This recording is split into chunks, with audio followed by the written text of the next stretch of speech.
Saya misalkan mengkritik pesantren, saya tuh katakan berulang kali, entah bagaimana saya harus mengatakan. Saya tuh mengatakan berulang kali bahwa saya tuh sangat pro terhadap pesantren.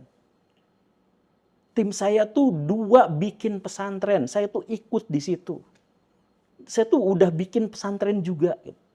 Saya tuh saya tuh sangat mencintai pesantren. Nah, tapi orang-orang yang gabung ke pesantren itu, pesantren yang mukim itu semakin kesini tuh semakin turun. Karena data misalkan tahun 2025 dari bulan Januari sampai bulan Juni ada 160 kasus pelapor yang dilaporkan ya, pencabulan yang terjadi di pesantren, dan sebagian diantaranya diberitakan. Ada pemberitaan yang masif terkait dengan hal-hal buruk yang terjadi di pesantren.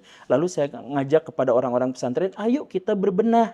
Nih ada 10 masalah dari pesantren ini, ayo kita berbenah. Itu dianggap sebagai serangan terhadap pesantren. Saya dibully, saya diserang. Rumah saya ditandain, anak saya ditandain, semuanya. Dan saya di boykot. Orang-orang yang subscribe saya harus unsubscribe dari kelompok mereka itu, dan lain sebagainya. Sesederhana bahwa pertama,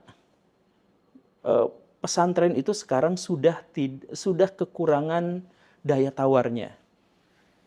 Oke, dan itu tuh bahkan di kalangan mereka pun sudah ada tulisan literaturnya soal itu tuh, mereka tuh sudah bikin, penelitian mereka juga sudah bikin. Lalu saya sampaikan itu juga. Lalu dikatakannya sebagai, Akang silahkan lihat video saya pas bagian yang itu tuh, di mana ada hujatan saya, kata-kata kasar saya, makian saya. Gak ada.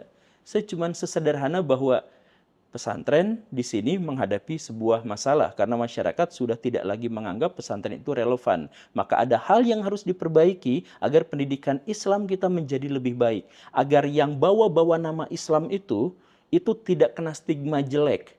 Agar semua lembaga, semua yang berlabel agama itu tidak terus dicaci maki. Kita perbaiki ini. Lalu kenapa saya yang dihakimi sebagai orang yang menghujat?